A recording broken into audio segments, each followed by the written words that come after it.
Merci à toi Nico, donc bonjour à toutes et à tous. Déjà pour moi c'est un grand plaisir d'être ici, un grand honneur d'animer cette table ronde, je le précise, à la fois sur la thématique par rapport aux intervenants et puis le fait de revoir des anciens étudiants, des anciennes étudiantes et puis bien sûr des anciens collègues et amis, notamment Pierre qui est parmi nous. Je pense que Nico a bien lancé la thématique de cette table ronde. On voit que les organisations sont au cœur de nos activités productives et que indirectement, elles renvoient à l'idée du travail. Et je dirais en bon chercheur en sciences sociales, je suis obligé de revenir à Émile Durkheim, qui est un des pères de la sociologie française, qui déjà à la fin du 19e siècle, au moment où le capitalisme se développait en France, avec le salariat, mettait en évidence cette importance du travail, de la division du travail social, comme il avait intitulé le titre de sa thèse. Et le travail, pour lui, intégrait, le travail permettait de réguler. Or, on voit aujourd'hui que si ces facteurs sont toujours présents, parce qu'on finalement, notre identité au travail, elle est fondamentale pour notre identité plus large, eh bien, ces facteurs sont parfois source de défaillance, ce qu'il soulignait déjà à l'époque. On parle beaucoup de pathologie au travail, on parle beaucoup de dysfonctionnement des organisations, et malheureusement, la France est souvent pointée du doigt pour ces raisons-là. Pour donner une illustration, la DARES mettait en évidence le fait qu'environ 110 000 maladies professionnelles ne sont pas identifiées chaque année en lien avec les organisations du travail. Donc on a plutôt tendance en France à traiter parfois les mots et parfois pas toujours bien et à pas être suffisamment bon pour prévenir ces risques. Donc c'est dire si on attend beaucoup des organisations, si on attend beaucoup du management et de la gouvernance qui implique plus de se poser la question du sens du travail. C'est une façon aussi d'intégrer tous les acteurs de ces organisations. C'est une façon de reconnaître aujourd'hui les demandes croissantes de droit à la différence dans les organisations, les demandes croissantes d'intégration des organisations avec leur territoire. Et je pense que tous ces enjeux-là ressortiront aujourd'hui parmi, bien sûr, d'autres thématiques sans doute. Alors on aura dans cette première table ronde trois intervenants. Tout d'abord Mathieu Battistelli, donc, qui va attaquer par sa première présentation, qui est maître de conférence en sciences de gestion à l'IAE Savoie-Mont-Blanc et membre du laboratoire IREG. Donc Mathieu, tu travailles sur justement les grands défis sociétaux qui sont liés aux organisations et en particulier dans le cadre des stations de montagne. Et tu vas notamment nous parler de ces changements qui ont affecté les organisations, ces innovations organisationnelles qui forcément impactent les thématiques dont j'ai moi-même parlé. Ensuite, Céline Cusset prendra la parole, donc, qui est dirigeante du groupe Diverti. Donc, tu nous en diras un petit peu plus sur ce groupe, son mode de fonctionnement et ses activités. Mais j'ai bien aimé ton credo, c'est-à-dire que tu me soulignais que tu aimais bien travailler en jouant ou jouer en travaillant. C'est quelque chose qui, à mon avis, permet de montrer que les organisations sont aussi là pour intégrer, encore une fois, pour réguler et peut-être changer la façon dont on conçoit le travail, dont j'ai parlé tout à l'heure. Et toi-même, tu considères que les RH, les ressources humaines, sont la force de ton entreprise, mais plus largement, j'imagine, de chaque entreprise, de chaque structure. Et puis enfin, Anaël Renaud, qui est originaire des Hautes-Alpes, habitant du Vercors, donc très attaché à ces deux territoires, j'imagine. Et ce seront des points qui, à mon avis, ressortiront de ta présentation, parce que tu as accompagné plusieurs marques outdoor dans l'amélioration de leur relationnel client, en travaillant en particulier sur l'expérience vécue, et notamment dans le cadre de la communauté de communes du Vercors, où ces éléments ressortent, et ce sera aussi l'occasion d'en apprendre plus. Donc je vous remercie beaucoup d'être là, et puis donc Mathieu, je te donne la parole pour pouvoir présenter pendant 7 minutes, donc top chrono, le premier exposé du jour.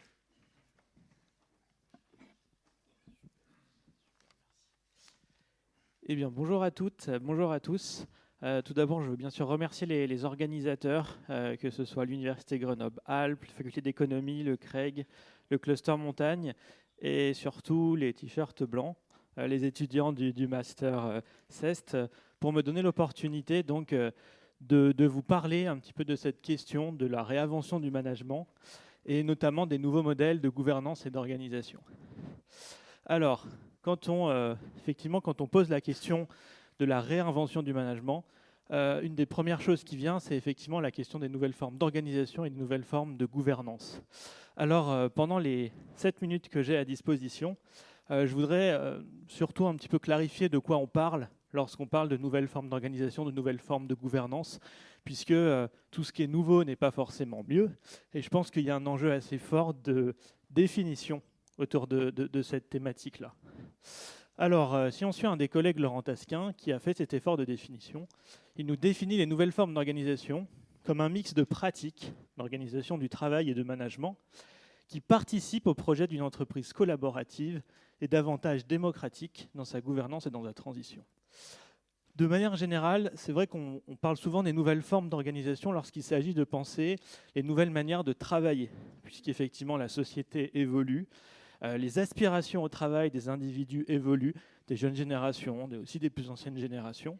Et donc ça amène un petit peu le monde du travail, des entreprises, des organisations au sens large, à inventer tout un nombre de pratiques, télétravail, flex office, numérisation des espaces de travail, freelancing, job sharing, beaucoup d'anglicismes d'ailleurs dans les nouvelles formes d'organisation, pour justement offrir de nouvelles opportunités aux salariés sur ces questions-là. Et semaine de 4 jours aussi. Et quand on parle des nouvelles formes d'organisation, il y a notamment 2 concepts qui reviennent souvent, donc qui a fait couler beaucoup d'encre, que ce soit dans la presse managériale ou chez les chercheurs académiques, cette question d'entreprise libérée et cette question d'holacratie, dont Céline parlera un petit peu plus longuement plus tard. Alors, ce qui est intéressant de voir derrière ce qu'il y a dans les nouvelles formes d'organisation, c'est que certes c'est un enjeu récent, mais c'est aussi un enjeu récurrent. Puisqu'en fait, les nouvelles formes d'organisation, on en parle depuis longtemps. On en parle au moins depuis la fin de la Deuxième Guerre mondiale, où il y avait un enjeu qui était celui de, finalement, on vit dans des sociétés démocratiques. En tant que citoyen, on peut et on participe à la vie politique de notre pays. Pourquoi ne pourrait-on pas aussi participer, en tant qu'ouvrier salarié, à la vie politique démocratique, à la vie politique de notre entreprise. Et donc un des enjeux autour des nouvelles formes d'organisation, c'est d'abord un projet de la participation. Et ce projet de la participation, il a été notamment théorisé beaucoup par les Scandinaves, donc à la fin de la Seconde Guerre mondiale, autour de 4 principes, qui est celui d'une affirmation d'une culture forte, de valeurs fortes, qui fédère un collectif, celui de la possibilité de déterminer en commun des objectifs de production, que ce soit entre ouvriers, entre salariés, entre cadres, entre directions. Celui d'organiser l'entreprise en groupes semi-autonomes, ce qu'on appelle dans l'industrie les îlots de production, et puis mettre en place des réunions de concertation, des cercles qualité, etc. Ce qui est intéressant ici, ce qui est frappant, c'est que ce qu'on disait déjà dans les années 50-60, vous allez interroger n'importe quel chef d'entreprise, dirigeant, cadre, salarié qui travaille dans une entreprise libérée ou une holacratie, il est très probable qu'un des objectifs, c'est la mise en place de ces 4 principes de manière conjointe. Alors bien sûr, comme le projet de la participation est aussi un vieux projet, c'est bien sûr un projet qui a été analysé, décortiqué, notamment par les chercheurs, et qui a bien sûr été critiqué. On peut mettre en évidence 2 types de critiques sur les nouvelles formes d'organisation ou le projet de la participation en général. C'est d'abord des critiques de conception du modèle, où finalement, en souhaitant démocratiser l'entreprise, faire entrer de la participation, on isole aussi parfois les salariés ou les travailleurs, ce qui fait qu'on atomise un petit peu les collectifs de travail. Une autre critique est celle du bricolage organisationnel, c'est-à-dire que certes, on a des grands principes à mettre en place, mais finalement, quel est le modèle à suivre, comment on peut faire, quel est le processus à mettre en œuvre. On voit que c'est plutôt un bricolage finalement qu'un modèle. Et troisième critique de conception, c'est finalement très bien, on met en place de la participation parce que c'est notre projet de société, c'est notre projet philosophique, mais finalement, quelle performance ça amène. Et le deuxième ordre de critique, deuxième catégorie de critique, c'est plutôt des critiques sur la pratique de la participation, où quand on observe des entreprises libérées, des holacraties, etc., et depuis un petit moment, on met en évidence des tensions qui peuvent exister entre ce souci de développer la participation et derrière une individualisation, notamment des pratiques RH. On observe aussi des pressions à la conformité, notamment lorsqu'il s'agit de décider en commun. On observe aussi au niveau de la structure des organisations parfois une complexification, puisqu'on va superposer des modes d'organisation traditionnels, issus du taylorisme ou autres, et qui vont se superposer avec les principes de l'organisation participative. Et puis souvent, on a aussi des modèles qui dépendent assez fortement, paradoxalement, des dirigeants, puisqu'il y a souvent une impulsion pour mener un projet de participation dans une entreprise ou une organisation. Ça dépend souvent de quelques personnes, et lorsqu'ils s'en vont, quid du devenir participatif de l'organisation. Alors donc, comme je dis, la participation, c'est un enjeu récurrent, c'est aussi un enjeu récent. Et à mon sens, et c'est le message que je voudrais vous faire passer dans la minute qui me reste, c'est que les nouvelles formes d'organisation, finalement, sont un petit peu les nouveaux avatars actuels du management participatif. Ça veut dire qu'aujourd'hui, on essaye de répondre aux critiques, quelque part, que j'ai développées juste avant. Et ces critiques, on y répond à travers certains grands principes qui structurent, à mon sens, aujourd'hui, et qui viennent enrichir le modèle de la participation autour des nouvelles formes d'organisation. Ces principes, j'en ai 4, qui viennent renouveler donc, les formes de participation et les organisations. Le premier, c'est tout ce mouvement autour de la mission. On a beaucoup entendu parler notamment de l'entreprise à mission, issue de la loi Pacte 2019, qui a cette idée d'aligner un petit peu dirigeants actionnaires autour d'une mission commune qui va un petit peu au-delà de simplement l'intérêt économique de l'entreprise. Deuxième principe, celui du renouvellement des rôles des dirigeants et notamment des managers, où on va attendre des managers peut-être qu'ils aient des postures moins directives et beaucoup plus de soutien, de support, notamment aux équipes. Troisième principe, celui d'intégrer les fonctions support dans les opérations. On va souvent demander aux équipes de prendre en charge des fonctions RH, comme le recrutement, la gestion de l'augmentation des salaires, etc. Et quatrième principe, qui est aussi à mon avis un principe très moderne, aujourd'hui les entreprises ont des enjeux autour de l'innovation, de la créativité, et les nouvelles formes d'organisation vont intégrer cette idée-là et vont dans les principes essayer de stimuler justement un petit peu une dynamique entrepreneuriale dans toute l'organisation pour répondre à ces enjeux d'innovation, de créativité. Hop. Voilà, à mon sens, les 4 principes. Et je laisse donc la parole à Céline, qui va notamment incarner, j'espère, ce que je viens de dire, à travers un modèle d'organisation en particulier, qui est l'holacratie. Merci beaucoup, Merci Mathieu. Beaucoup.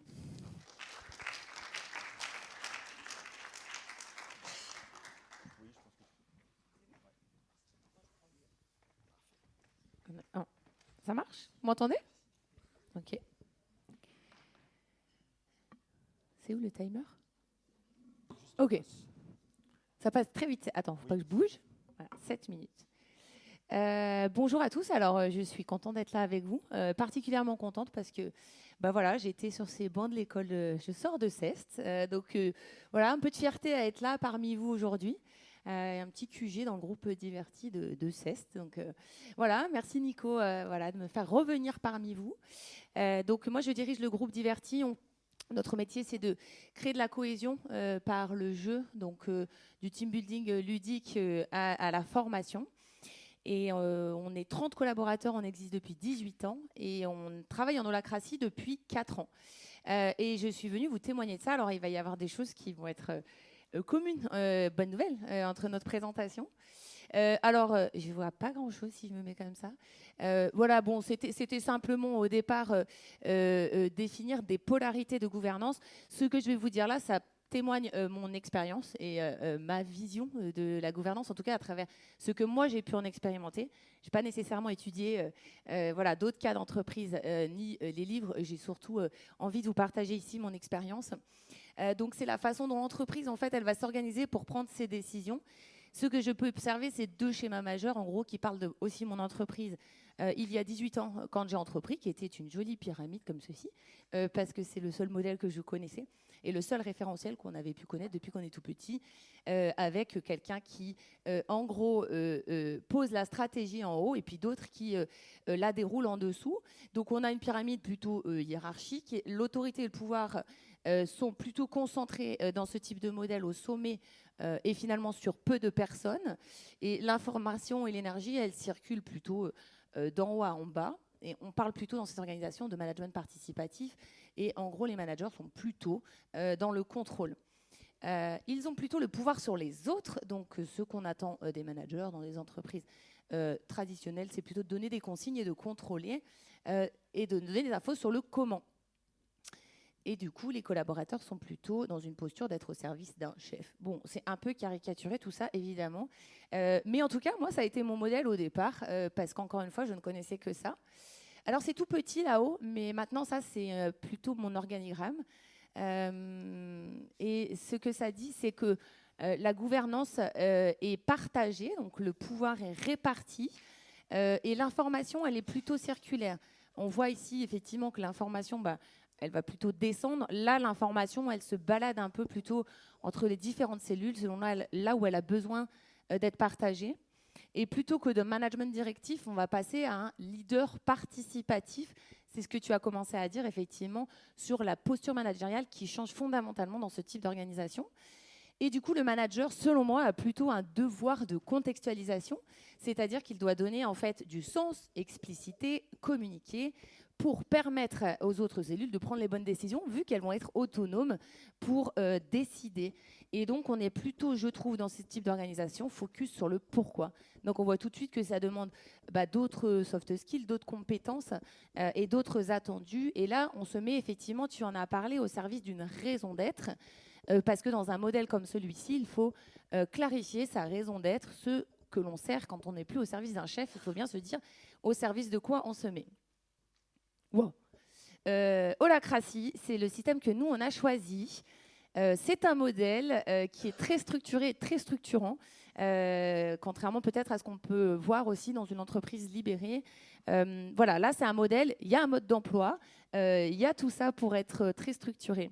Quel est le principe fondamental? Ça explique que dans la nature, on parle beaucoup de biomimétisme. Quand on regarde la nature, en gros, la petite cellule qui a besoin de pousser, le champignon, quand il veut pousser, il ne va pas demander à sa cellule de N+1 « Est-ce qu'il est temps pour moi? C'est la bonne saison pour sortir. » Il va plutôt faire sa vie tout seul. Et tout le monde est plutôt interdépendant, mais pas dépendant de ce que les autres vont décider. Et Holacracy se base un petit peu sur ce fonctionnement-là. Je vais essayer d'avancer. Je voulais juste vous partager un peu ça pour parler des... Comment tu as dit, toi, tu as nommé, je crois, les limites ou les critiques de ce modèle. Donc, à gauche, on peut imaginer le directif, à droite, le participatif, et puis sur un autre axe, imaginons les bénéfices et les dérives. Donc, commençons par une entreprise classique. On peut voir dans une pyramide tous les bénéfices d'une entreprise qui travaillerait de façon, comment dirais-je, traditionnelle. Il y a un référentiel commun qui est connu, une efficacité dans la productivité, les prises de décision qui sont centralisées et maîtrisées. C'est également un cadre clair et stable. Les collaborateurs sont plutôt spécialisés et chacun focus sur des objectifs. Voilà. Moi, c'est ce que j'ai vécu, en tout cas, au début de ma création d'entreprise. Et puis, assez rapidement, j'ai été confrontée à des limites de ce système. Les limites étant le manque d'engagement, de sens pour les collaborateurs. Le travail en silo, oui, bien sûr que c'est bien quand tout le monde est spécialisé, mais du coup, on n'est finalement que spécialisé sur un sujet. Les missions et attendus qui peuvent être floues, des jeux de pouvoir et d'influence. Le manque de transparence par moment. Et donc, quand on commence à toucher la limite d'un système, on a envie d'aller en explorer un autre. En tout cas, moi, c'est ce qui a été mon cas. C'est comme ça que j'ai commencé à me dire, tiens, je vais étudier d'autres méthodes. J'ai essayé d'abord les méthodes agiles, Scrum, et ensuite j'ai rencontré Holacracy, qui, encore une fois, est une gouvernance qui est très structurée et structurante. Et du coup, je suis, papotage, et peu d'espace pour s'exprimer. Et on parle plutôt de motivation extrinsèque, c'est-à-dire que les motivations, elles sont plutôt externes à ma personne. Bon, les réunions, je peux continuer, mais je vais essayer d'aller de l'autre côté.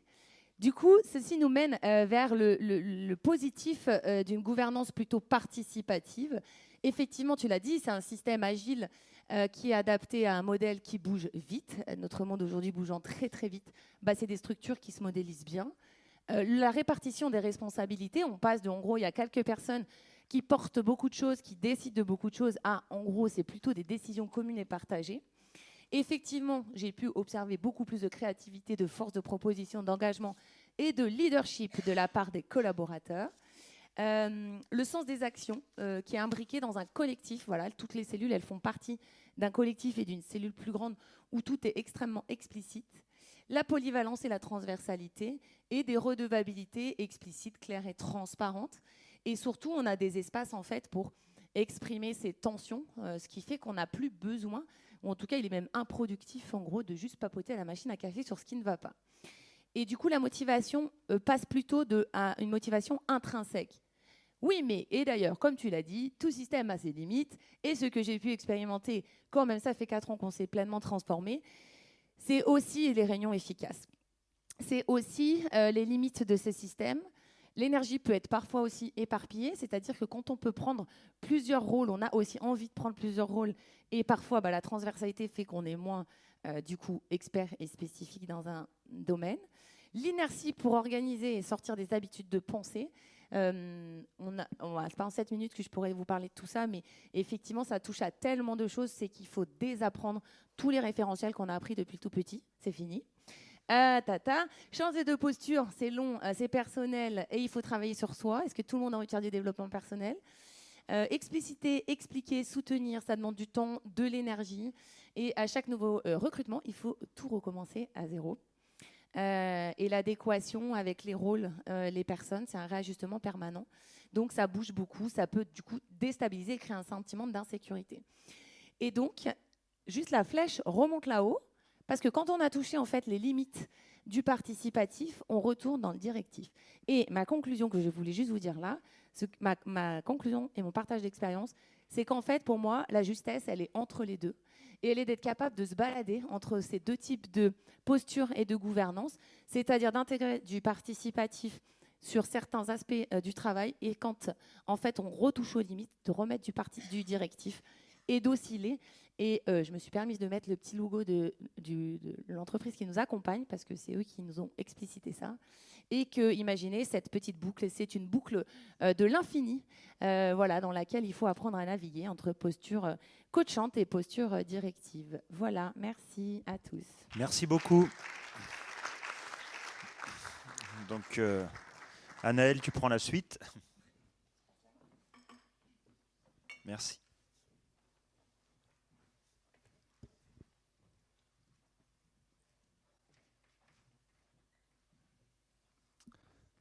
Bonjour à tous.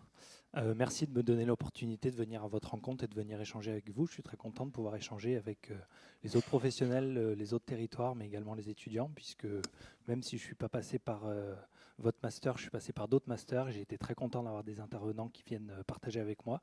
Donc je suis très content de pouvoir renvoyer l'ascenseur. Moi, je vais plutôt vous parler, du coup, je travaille à la communauté de communes du massif du Vercors, donc qui est le massif qui est juste au-dessus.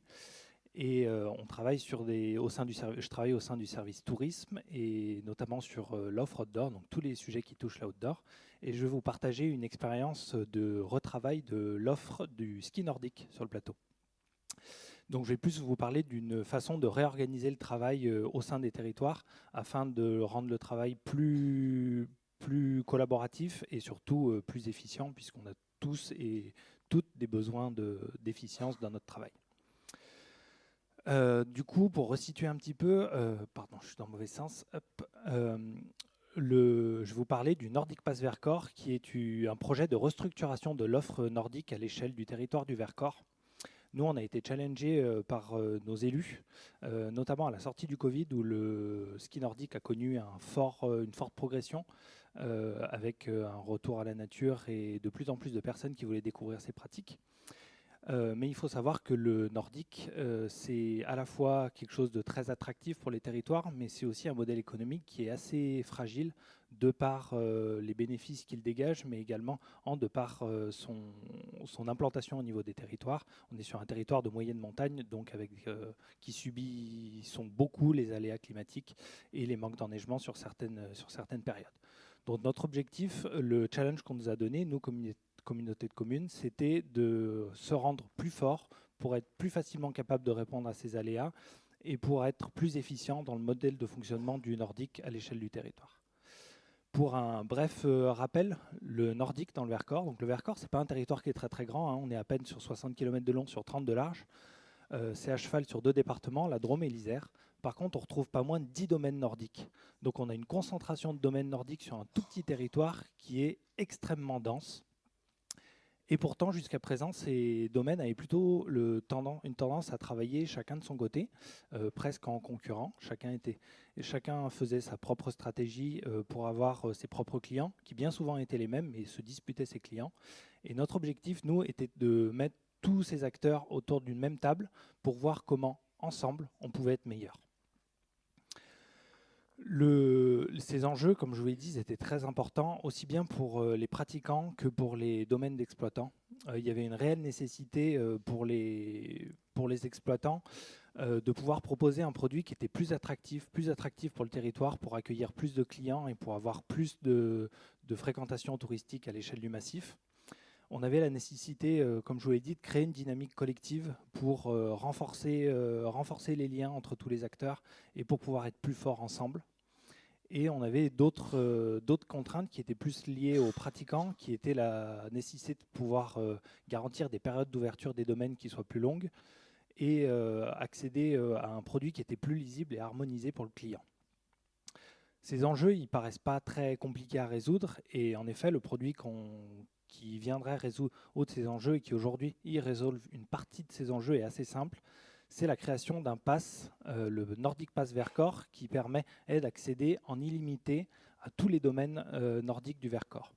Ce pass, il existe soit en multijour, de 2 à 7 jours, soit en version annuelle. Il permet d'accéder, du coup, je vous l'ai dit, à tous les domaines nordiques, mais également à l'espace biathlon ski-roue en été, à Corançon en Vercors. Donc c'est un produit très simple qui a déjà été mis en place sur d'autres territoires. On connaît le Nordic Pass Isère ou le Nordic Pass France. Et ça pourrait paraître très simple à mettre en place. Mais en vérité, ça ne l'est absolument pas, parce qu'on parle de réorganiser des façons de travailler et des structures qui ont des dizaines et des dizaines d'années. Et donc, ça demande à chacun de repenser sa façon de travailler et de repenser sa relation avec son voisin, qui n'est plus son concurrent, mais son collaborateur. Ce projet, il pourrait être simple, et je vous l'ai dit, le chemin pour y aboutir, il a été très complexe. Déjà très complexe de par l'organisation historique du Nordique. Historiquement, les domaines nordiques, c'est géré par des communes. Sur notre territoire, on retrouve 5 régies communales, donc gérées par des municipalités.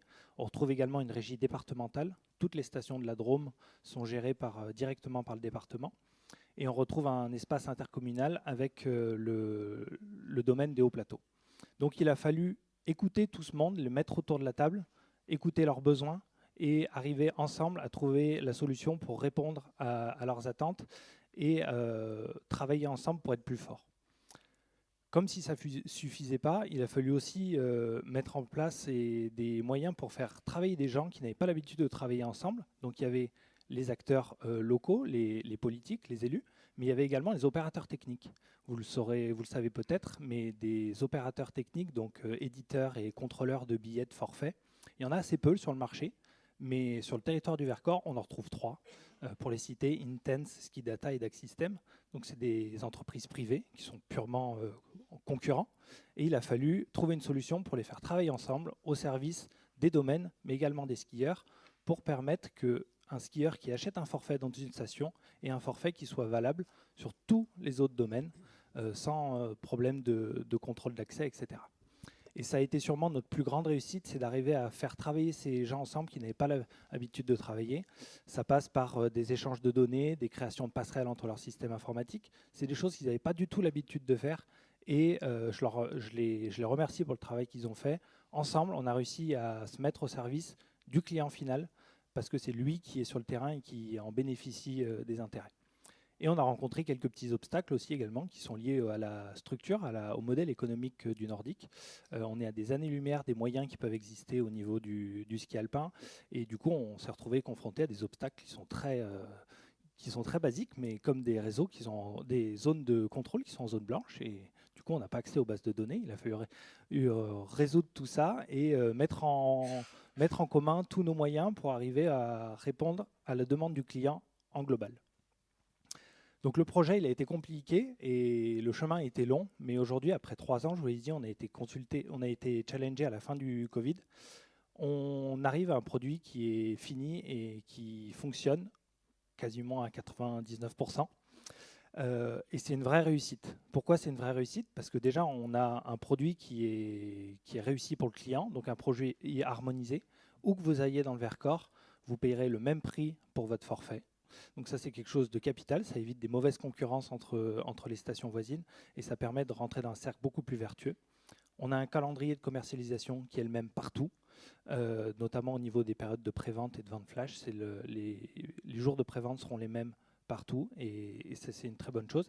Et les conditions générales de vente sont les mêmes également. Ça veut dire qu'on ne se fait pas concurrence entre voisins sur qui va garantir le maximum de jours de ski garantis sur l'année, qui va entraîner un dédommagement si ce n'est pas le cas, ou autre point. Ça nous a permis également de mettre nos moyens en commun et d'avoir des actions de communication qui sont bien plus importantes et impactantes. Ça nous a permis notamment d'aller challenger des spots de pub à travers toute l'agglomération grenobloise, mais également l'agglomération de Lyon ou de Valence, donc d'aller chercher beaucoup plus loin. J'en finis, il me reste 30 secondes, Guillaume. Ou encore de faire le covering du tram qui passe juste devant, tout le mois d'octobre, le tram était aux couleurs du Vercors. Et enfin, et c'est le principal point, on a réussi à aboutir à un produit qui est juste et qui est rentable pour les stations. Juste car chaque station va percevoir la rémunération qui correspondra à la fréquentation de son domaine. C'est-à-dire que le nombre de passages de skieurs va entraîner une reversion du montant aux stations, et rentable pour les stations, et c'est le point capital puisque ça permet de pérenniser le système économique. Ça nous a permis notamment une augmentation significative des préventes de forfait saison. Et ces préventes, donc avant la saison, sont très importantes parce que ça permet de sécuriser une partie du chiffre d'affaires en amont de la saison et du coup de se donner l'assurance d'avoir les capacités de payer ses salariés, ses charges, etc., sans être dépendant des aléas climatiques et d'avoir potentiellement une station qui est fermée une bonne partie de l'hiver. Et enfin, le fait de travailler ensemble, ça a permis pour le skieur d'avoir la possibilité de skier quelles que soient les conditions. L'année dernière, on a eu des conditions qui étaient très compliquées.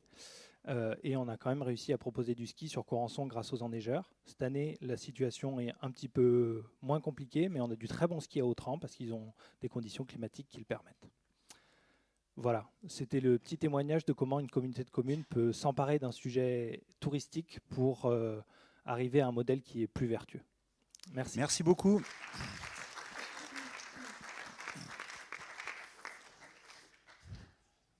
Alors bon.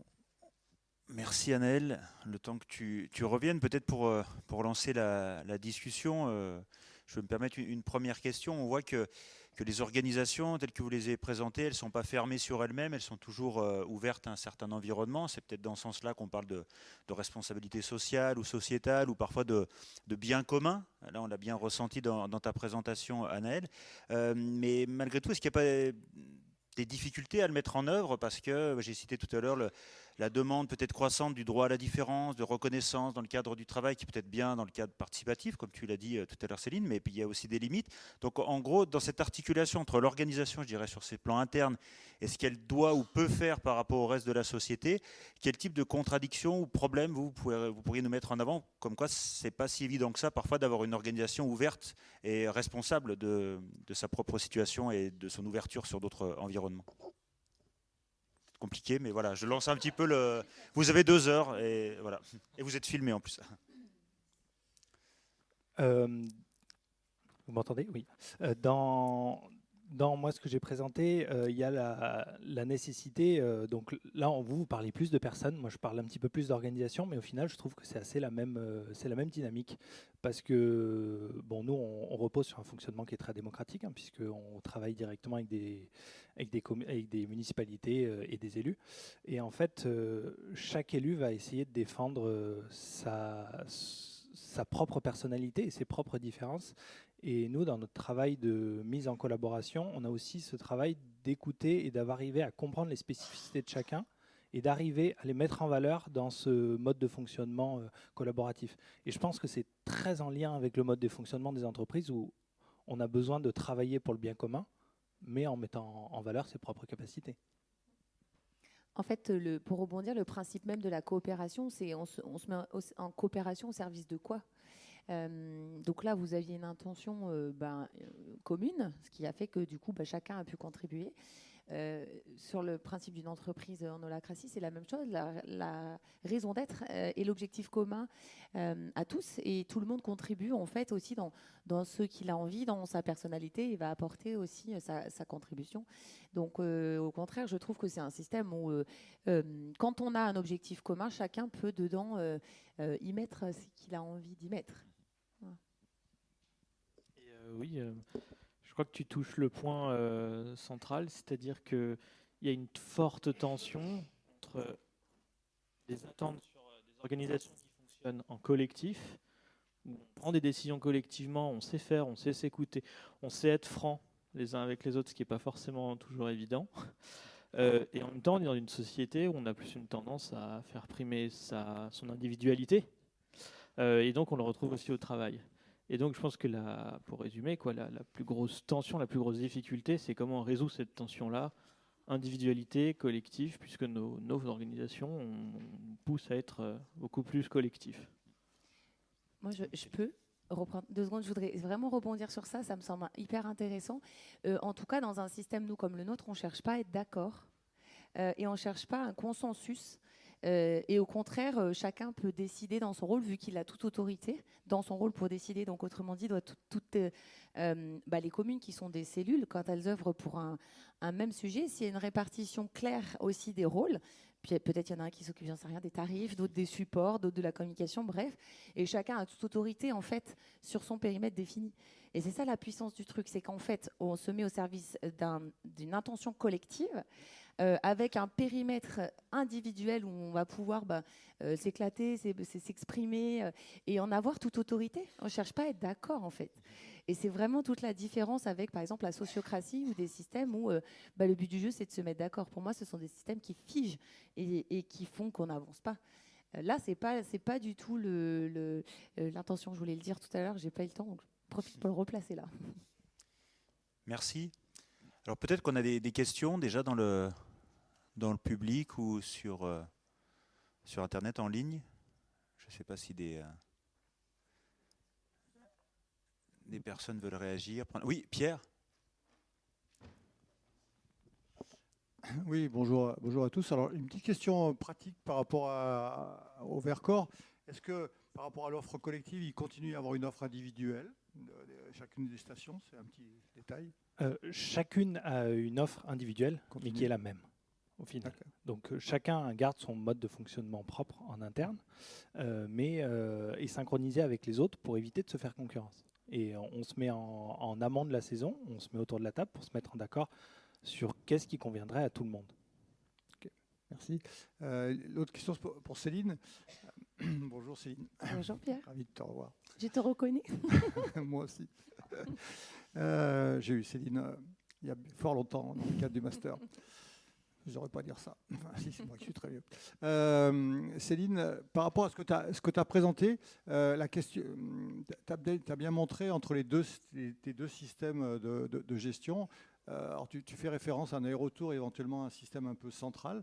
La question, c'est un petit peu qui décide de cet aller-retour? Est-ce que ça veut dire c'est quand même toi, la patronne, qui décide à un moment que par rapport à des dysfonctionnements de mon système de holacratie, je suis obligé de recentrer? Ça veut dire que ça repose quand même sur une personne centrale par rapport à ton système? Non, pas nécessairement. Je pense que vraiment toute personne, à un moment donné, peut décider là, de refaire du directif sur ce sujet et là de faire du participatif et vraiment d'avoir besoin d'aller solliciter des avis, de faire de l'intelligence collective, etc. Donc, en fait, chacun est assez libre de se balader là-dedans. Et le côté intégratif, c'est vraiment d'avoir réussi à se dire, en fait, c'est pas mauvais d'être un manager, par exemple, directif. Au contraire, à un moment donné... on a tous besoin d'avoir du cadre et puis quelqu'un qui va poser une vision. Et à un moment donné, aussi, c'est cool d'écouter les avis de tout le monde, de se dire que j'ai pas un meilleur avis que toi parce que, en gros, je suis en position de manager, mais là, on est tous en fait ensemble. Et donc, je trouve que être capable de se balader en fait dans ces deux intentions, mais c'est la tâche ou l'intention qui va dire où est-ce que c'est le mieux, quoi. Là, on a besoin d'être efficace, de mettre du process, ou alors là, on a besoin d'être créatif. C'est subtil, hein. Mais je dirais que c'est à la bonne appréciation de chaque rôle, en fait. Et ouais, c'est toute la complexité de ces systèmes intégratifs. Je vais sortir un peu de mon point de vue d'intervenant. Je voudrais te poser une question. Est-ce que ça t'est arrivé aussi dans l'autre sens d'avoir des collaborateurs qui te demandent d'être directif? Ouais, bien sûr. Parce que c'est aussi dans ce sens-là que c'est intéressant. Mais en fait, moi, au début, quand j'ai quitté le système directif et que je suis allée dans le côté participatif, j'avais honte, en fait, de devenir directif. Donc, je ne donnais plus mon avis. Donc j'allais en réunion, je voyais très bien que ça allait déconner là, mais je ne donnais pas mon avis parce qu'il fallait laisser faire. Mais en fait, c'était extrêmement inconfortable et pas juste pour moi, et surtout pas juste pour l'organisation qui, à un moment donné, avait besoin de cadre. Donc c'est pour ça qu'en fait, il n'y a pas de bon ou de mauvais... pour moi, il n'y a pas une bonne et une mauvaise polarité, quoi. C'est les deux ensemble qui sont puissantes. Et il ne faut pas faire quelque chose à la place de ce qu'on a toujours fait depuis toutes ces années dans nos entreprises. Il faut intégrer quelque chose de nouveau et être capable de se sentir bien dans ces deux systèmes. Donc oui, on me demande. On m'a demandé encore il y a 2 jours. Là, il faut que tu mettes du cadre. Oui, bah oui, mais c'est vrai pour toute personne dans l'organisation. Il est nécessaire, on a besoin en fait d'avoir un cadre pour bien fonctionner. Et Holacracy amène beaucoup d'explicite sur le cadre. Et c'est vrai que j'ai commencé tout à l'heure l'introduction en parlant des pathologies du travail. Et est-ce que vous pourriez nous éclairer un petit peu plus sur, à votre avis, qu'est-ce qui a changé justement sur la motivation des salariés au travail aujourd'hui? Est-ce que vous avez vu des évolutions sur ces attentes individuelles collectives, sur ces nouvelles formes peut-être d'identité qui sont en présence au travail? Qu'est-ce qu'on peut dire là-dessus à votre avis? Alors, je veux pas prendre la place de la prochaine table ronde qui va discuter notamment des rapports un peu intergénérationnels. Mais ce que j'observe dans le cadre de ces entreprises holacratiques ou libérées, c'est ce qui était un petit peu de l'ordre de l'implicite avant, notamment dans le rapport entre générations, sur quand tu arrives par exemple dans une entreprise, au début tu tapes un peu dedans et puis ça veut dire que tu montres un petit peu tes qualités, puis tu vas monter, on va te donner des tâches plus complexes. J'ai l'impression qu'aujourd'hui, cet implicite ne marche plus ou marche moins bien. Et donc, des deux côtés, que ce soit des membres qui font partie de l'organisation, qui sont là, qui sont établis, et des nouveaux entrants, quelle que soit leur génération d'ailleurs, cet implicite ne montre plus, donc il y a cette tendance en fait à tout devoir expliciter. Et ça, je pense que c'est souvent considéré comme quelque chose d'assez coûteux par les gens, et il y a une difficulté, je pense, à mettre ça en place. Moi, c'est ce que j'ai appelé les jeux psychologiques dans ma slide. En fait, c'est extrêmement coûteux et fatigant, les jeux psychologiques. Bon, je voudrais obtenir ça de toi, mais du coup, comme j'y arrive pas, je vais t'en parler. Et en fait, c'est extrêmement fatigant. Donc, je pense que, en tout cas, moi, dans mon expérience, c'était plus coûteux les jeux psychologiques et tout ce qu'on n'arrivait pas à se dire avant et qu'on essayait quand même d'obtenir avec maintenant, en fait, quelque part, la franchise de la relation. Et juste pour rebondir, justement, pour pas aller sur les jeunes, moi, je pense que c'est pas une histoire de génération. Moi, j'aime pas du tout ce clivage. J'ai 20 ans ou 25 ans de différence maintenant avec les jeunes qui arrivent dans mon entreprise. Bon, je me sens pas en décalage avec eux. En fait, en gros, on a tous envie de changer. Et des fois, je vois des gens en entreprise, ils ont un certain âge, ils ont aussi envie d'aller vers des gouvernances qui font plus sens. Donc, je pense que c'est plutôt sociétal. On voit bien, ça bouge de partout, ce rapport à l'autorité, que juste une question de génération. Ça, pas que, en tout cas. Merci beaucoup. Est-ce qu'on a d'autres questions? Je me tourne à nouveau vers le public. Oui.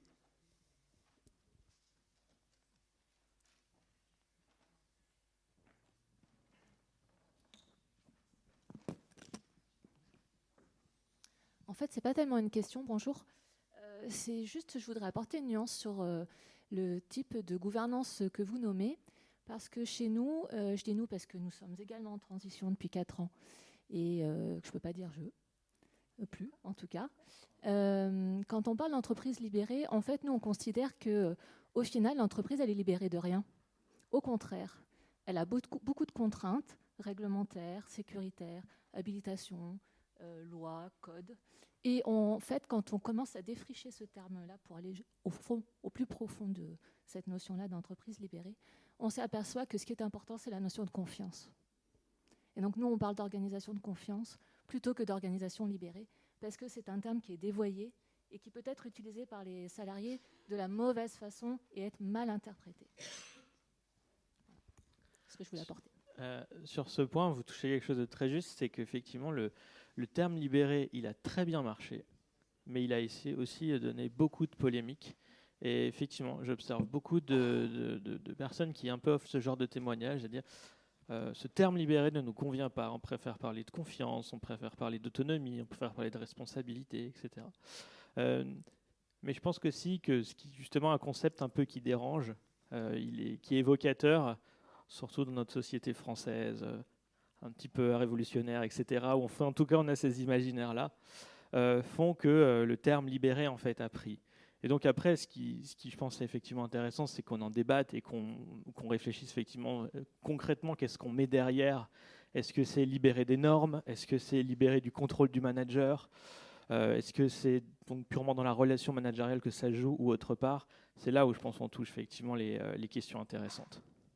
Et c'est important d'apporter ces précisions-là quand on utilise les termes. Je veux bien rebondir aussi sur ce que vous dites. En fait, je suis complètement d'accord. Merci d'amener cette nuance.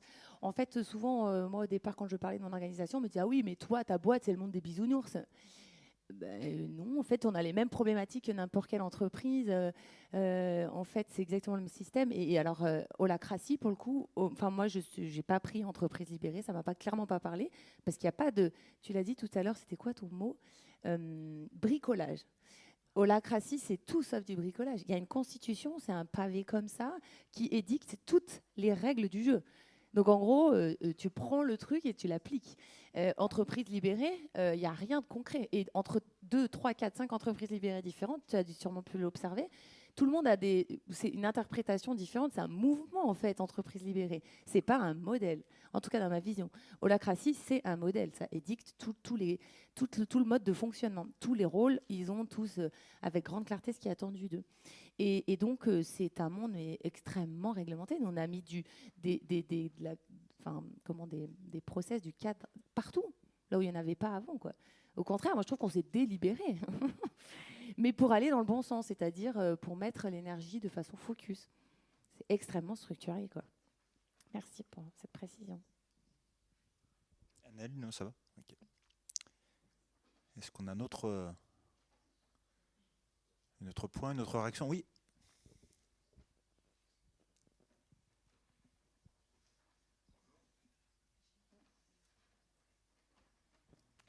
Bonjour. Alors, question pour Anaël. 2 questions. Ce serait savoir dans quelle mesure ce projet il devait se faire avec les 10 sites et pas 9 et pas 8. Donc, dans quelle mesure ça leur était imposé?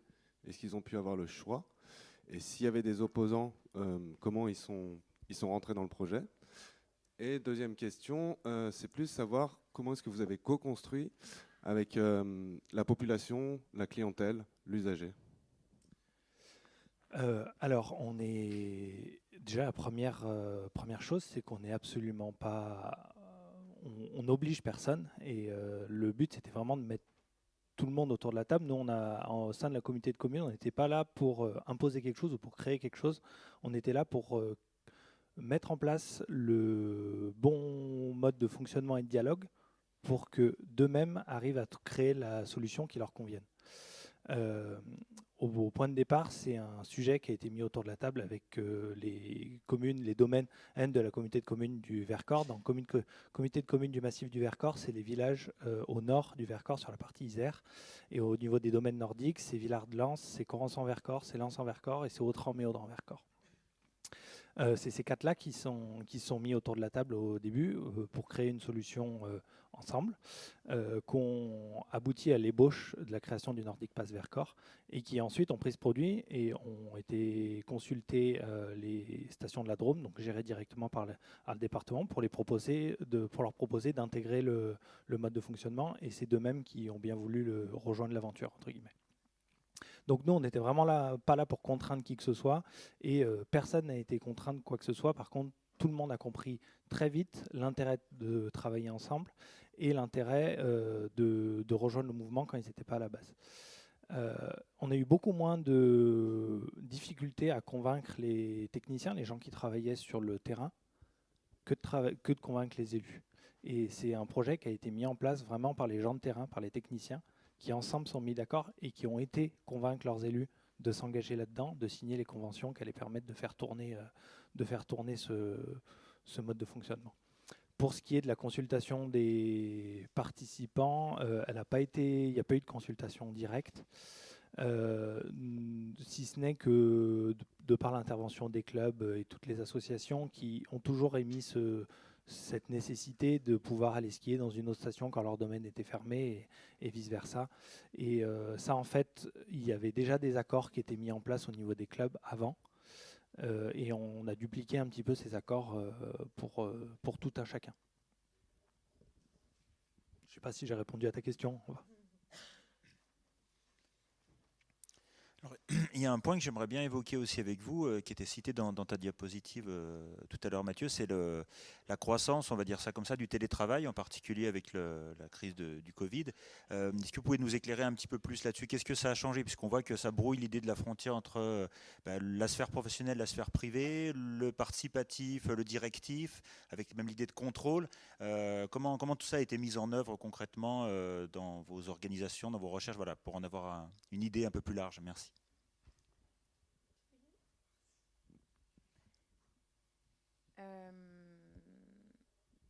Déjà, pour moi, ça n'a peut-être rien à voir avec la gouvernance, mais plutôt le rapport au travail. Effectivement, effectivement, on a tous entendu des choses sur le télétravail, sur oui, mais du coup, là, quand ils sont chez eux, on ne sait pas ce qu'ils font, etc. Donc, on parle de confiance. Tu en as reparlé tout à l'heure. C'est un mot clé qui parle plutôt du rapport au travail et entre collaborateurs et dans une équipe. Tu peux redire vraiment le sens de ta question? Non, je trouvais que ce qui était important pour moi, c'est de savoir comment justement on arrive toujours dans la même idée à faire converger des intérêts un petit peu particuliers, différents des salariés, des parties prenantes. Et donc c'est pour ça que j'associe ça moi à la gouvernance, parce qu'il faut quand même les faire tendre vers un objectif commun, alors qu'ils sont parfois à distance, alors que les modalités de contrôle changent et qu'on est un peu à la frontière entre le fameux créatif et le participatif. J'aimais bien ce que tu avais mis en évidence. Voilà, comment on gère ça aujourd'hui? Est-ce que c'est amené vraiment à se diffuser, à être une norme de gouvernance, on pourrait même appeler ça comme ça, ou est-ce qu'au contraire c'est un petit peu un effet de mode et ça va passer? Alors nous, en tout cas, en interne, je peux te témoigner notre expérience. Effectivement, il y a du télétravail, mais même on est en heure flex, donc nous, on ne compte pas les heures, en fait. Et ils travaillent quand il faut travailler, dans la confiance, parce qu'on a mis en place tout plein de choses. On ne peut pas le faire comme ça en claquant des doigts, c'est certain. Et moi, je suis plutôt, encore une fois, comme cette segmentation entre les générations. Moi, je ne suis pas fan de la segmentation privée, enfin pro-perso.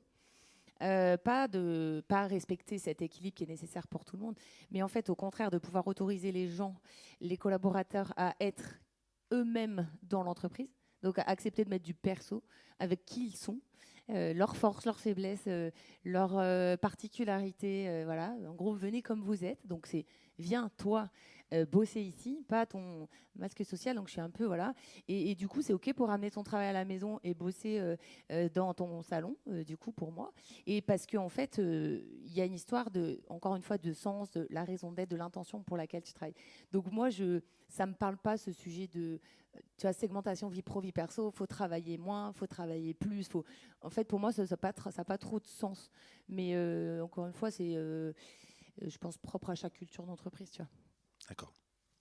Et pour ma part, je vois le télétravail comme un élément qui pousse justement les organisations à basculer vers des nouvelles formes d'orga, parce que derrière le télétravail, il y a quand même l'idée de, à un moment donné, de pouvoir être autonome dans son travail, puisqu'on n'est plus forcément lié aussi facilement à ses collègues, parce qu'il faut un écran ou un téléphone, et donc l'informel ne passe plus.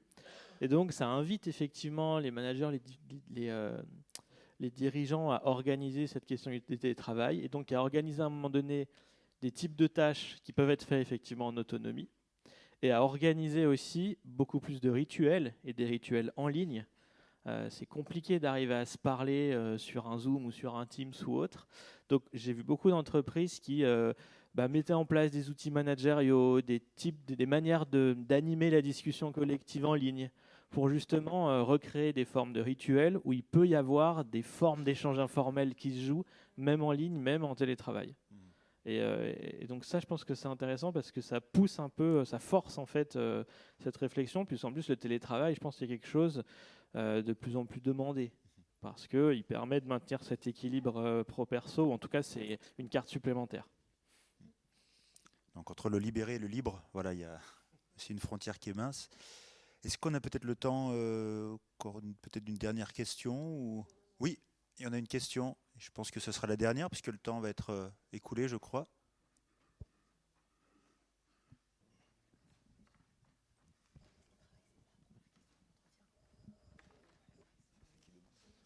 C'était pour savoir si en fait ce modèle organisationnel que vous prenez, il est vraiment réalisable à l'échelle d'une grande entreprise. Merci. Alors, avec des collègues, on a pu étudier des cas dans des grandes entreprises, mais effectivement, ça se met en place plutôt dans des unités de l'entreprise. Et ce qui est rigolo, c'est que c'est souvent mis en place par des cadres ou des managers qui le mettent en place de manière un peu clandestine. C'est-à-dire qu'ils ne le disent pas à leur COMEX ou à leur manager direct ou dirigeant, parce qu'ils ne savent pas trop comment ça va être perçu, etc. Donc, on le met en place, mais c'est très spécifique, effectivement. On pourrait imaginer que sur une grande entreprise, ça puisse se mettre en place. Je sais pas, un Schneider, un Total, un Renault, Le mode. Alors la question c'était, est-ce qu'on peut imaginer donc que ça se mette en place vraiment, que ça se diffuse dans toute l'organisation, dans une grande organisation, c'est ça? Moi je pense tout de suite à des entreprises comme Michelin ou Decathlon qui, dans leur culture en fait, mettent vraiment cette histoire d'autonomie, de responsabilisation. Je pense que c'est ces cas-là qui ressembleraient à plus dans la réalité à ce que donnerait une entreprise autonomisante ou responsabilisante ou libérée un peu à grande échelle. Et moi, pour répondre à cette question, pour moi, une entreprise, elle pourrait, mais même elle devrait. En fait, toutes ces entreprises, elles commencent à transformer en fait des petites cellules. Et alors, de façon clandestine, c'est drôle, j'avais jamais entendu ça, mais en tout cas, quand c'est fait de façon officielle, l'intention derrière, c'est ensuite de diffuser. Donc, c'est en gros, tu sais, un peu comme dès qu'on lance un truc nouveau dans une entreprise, essayer à petite échelle, en gros, si ça se passe bien, on le diffusera. Et dans le monde, aujourd'hui, Holacracy existe quand même depuis une bonne dizaine d'années, 15 ans dans le monde. Il y a des entreprises, Zappos, qui vendeurs de chaussures. Ils ont des milliers de personnes, ils travaillent en holacratie. Donc il y a quand même des schémas dans le monde qui commencent à émerger. C'est quand même aussi un schéma qui est nouveau, donc qui prend du temps pour se transformer. Et quand on a commencé par une petite cellule, après, il faut qu'elle se diffuse, ça s'accompagne, ça prend du temps. Pour moi, c'est complètement OK, même puissant, et encore plus, plus l'entreprise est grande, plus c'est puissant, il me semble. Voilà. Merci beaucoup. Donc je pense qu'on peut prendre une toute petite dernière question. Je ne sais pas si quelqu'un veut bien se lancer pour clore ce débat.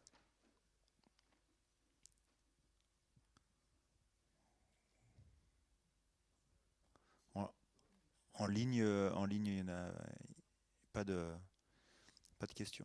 Oui, peut-être rapidement, mais ça ressortait de ma première question aussi sur la question du bien commun, mais aujourd'hui, ces enjeux autour de la responsabilité sociale ou sociétale des entreprises, ici on le voyait aussi par rapport à un territoire, je le répète, elles sont vraiment devenues déterminantes. C'est même un facteur, je dirais, même de compétitivité au-delà même de l'organisation. Qu'est-ce que vous pouvez nous dire là-dessus sur ce label, on pourrait même appeler ça comme ça aujourd'hui?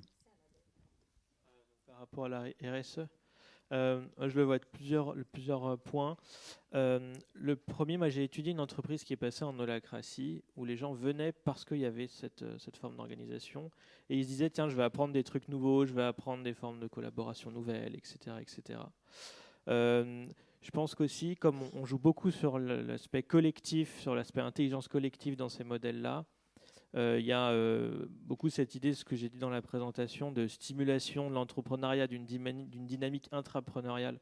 Donc je pense que ça se joue aussi autour de l'innovation, et notamment l'innovation qu'on veut porter sur l'environnement ou sur le sociétal. Et donc je pense que le lien, il peut se faire à ce niveau-là. Oui, le sens, c'est quelque chose qui est primordial de toute façon dans notre monde. Et je pense que vous allez en parler cet après-midi sur la marque employeur. Voilà, l'impact, effectivement, des gens postulent chez moi. Et quand je leur dis, OK, sur quoi tu postules, ils me disent, je veux venir en gros travailler dans le groupe. Parce qu'en fait, exactement, ils veulent expérimenter, en fait, c'est quoi travailler comme ça concrètement. Qu'est-ce qui fonctionne pas, parce que ça peut pas être tout beau tout rose ton truc. Donc et les gens ils viennent parce qu'ils sont aussi curieux, et puis les valeurs et la démarche RSE.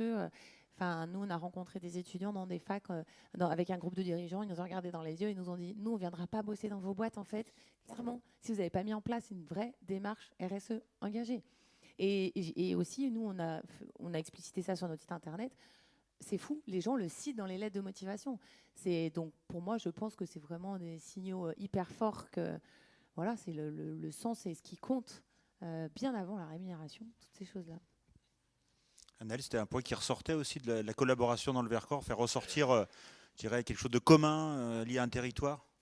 En fait, je trouve que c'est assez intéressant la mixité qu'on a sur ce table ronde, parce que de par même le fonctionnement de notre société, le fonctionnement des collectivités territoriales vient d'un système qui est très participatif.